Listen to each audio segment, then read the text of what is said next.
How's it going, PokeMoshPit? Got a new microphone here, so it's not going to be hissy anymore at all, ever in the history of ever. So, I hope you guys enjoy. Here I have a match for you against someone by the name of PromiscuousFrog. I'm unsure as to the guidelines of this match. It kind of looks like a UU, but at the same time, I don't remember if this is taken during a time when the UU tier was, you know, even formulated / planned. But anyway, here we go. Hope you enjoy. He's going to go ahead and lead out with Hitmontop. I have Azelf out here. He's going to go for the Sucker Punch. I kind of expected him to predict my rocks, but he knows this Azelf, and he knows it is a Life Orb fully offensive lead. So he knew he was going to be safe doing that. I was also kind of scared of him having Pursuit, so I figured I'd just attack, see which Dark-type move he has. And in comes a Weavile immediately after, so it's trouble for me just all over the board. And I don't know what he wants to do, so I might as well go to Wartortle here. Wartortle is just a manly man in this match, and he stops Weavile in his tracks. But thankfully he doesn't have Pursuit, so I still have some use to Azelf later, provided he doesn't get Rock set up. And I completely forgot about Roserade when I set up the Aqua Ring. Otherwise, I would have not set up, just period.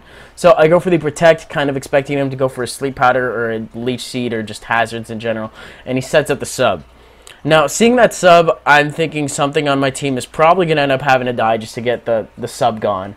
So, I think I end up going for another Protect here just to get some more health back and see what he's going to do. And it turns out he has Giga Drain, so interesting set. I haven't seen it, but I kind of like it, so I might have to make one immediately after narrating this match. But I don't like this matchup at all, since my only offensive move is Scald, and I do have Toxic, and he resists / is immune to both of those. So I have to go into my my Moform Rotom here, which I think is a fully offensive one. So depending on what kind of build he's running, I might be able to outspeed him. I don't really remember this match. This is my first take here. We'll see what happens. But I got lefties on this guy and whatnot. So I'm going to sub, and I'm going to see if he has a Sludge Bomb or if he has anything to respond to me with, or whether he's just going to Sleep Powder and he might be like a mono attacking with Giga Drain or whatever. He has a super effective hidden power.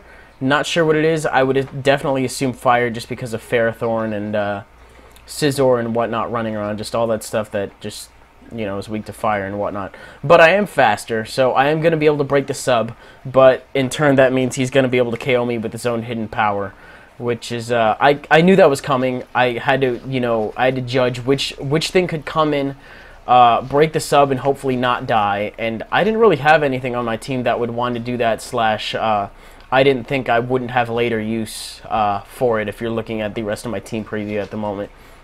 So now that the sub's broken, in comes Azelf. I had a bit of a brain fart and I went for the Flamethrower instead of Psychic. Just thinking super effective damage, forgetting Roserade was part poison for a second. But thankfully it ends up killing anyway. So despite my dirt moment, I'm still able to manage a KO. And in comes Weavile again. I have not seen Pursuit. All I saw was Ice Punch. So I'm kind of suspecting that, but I don't know. So instead, I'm actually going to go ahead and go out to my Cobalion, predicting him to go for the Night Slash or the Pursuit. That way I can get my Justified boost going on. He wants to predict my Wartortle switch in. And having Cobalion and Wartortle on the same team, I am fucking around with this Weavile's mind so hardcore, especially because it's Choice Banded. And that's it. That's all it did. It did about 1/8 of my health at best. So he's going to switch out, and now that I have the Justified boost, I'm going to go ahead and hit him with a Close Combat. And it'll do a really good amount. Like after +1, I think I'm max attack, but unfortunately he does have the red card, and he's going to go ahead and activate it and just get me out of there. So it's like, oh, as much as I really wanted to sweep right now, we're going to have to hold off on that for a bit. So in comes Tauros. Not really a terrible switch in, actually. He doesn't have Hazard set up, so that's good, and I'm just going to take him out with an Earthquake from that range. I was kind of scared that it wouldn't with how much Close Combat did, but I went for it anyway, figured I really didn't have anything to lose. And in comes Weavile again for the 3rd time because, you know, safe switch in and whatnot.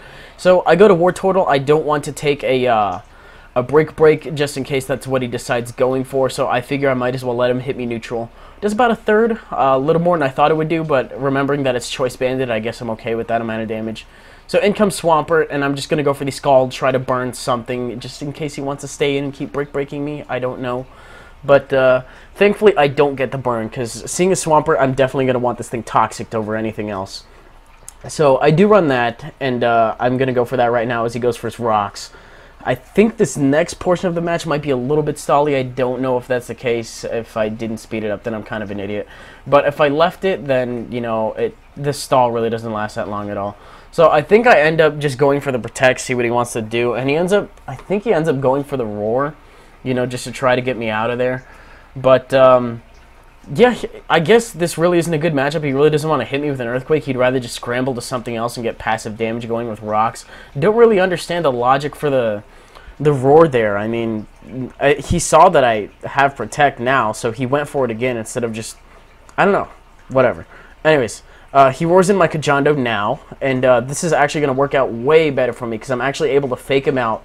So I'll get some more damage, and I'll get some more toxic damage on top of that as well, which is really starting to rack up, as you're going to see in the next couple turns. So that's what I do. I go for the fake out, get about, that's probably like an 1/8, thinking about it, which isn't really much, but in conjunction with a toxic damage, it's really going to help out. Plus, it's just, you know, the extra turn just to get the ball rolling on that.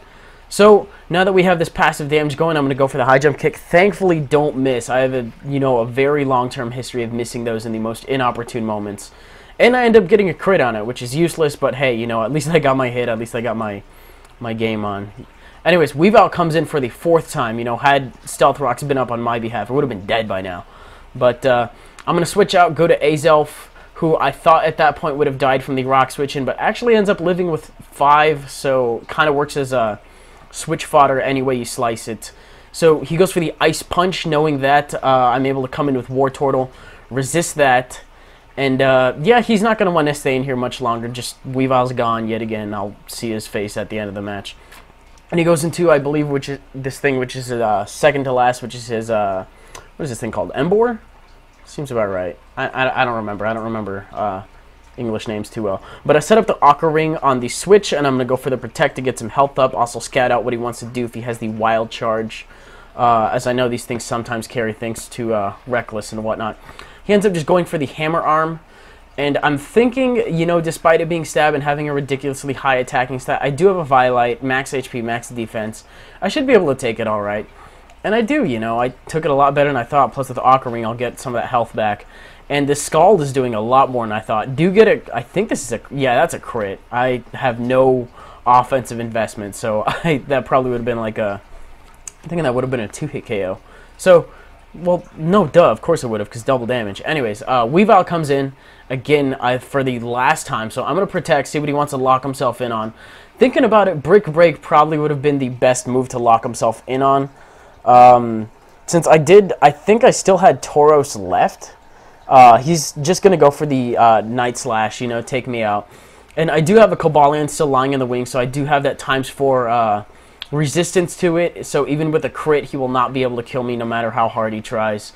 And, yeah, just going to get my Justified boost, smack him in the face with a close combat immediately after this, and that's going to be the game. So if you guys enjoyed, make sure you rate, comment, subscribe. Actually, I'm kind of getting ahead of myself here. Shall we just wait? We'll just wait for it. Okay, so punch him in the face, which he's been deserving of the entire match. And that is going to be the game. So if you guys enjoyed this match, make sure you rate, comment, subscribe, do your thing. Both links will be in the description as always if I can find them. And yeah, hope you guys have a nice day, and I'll catch you later. Peace.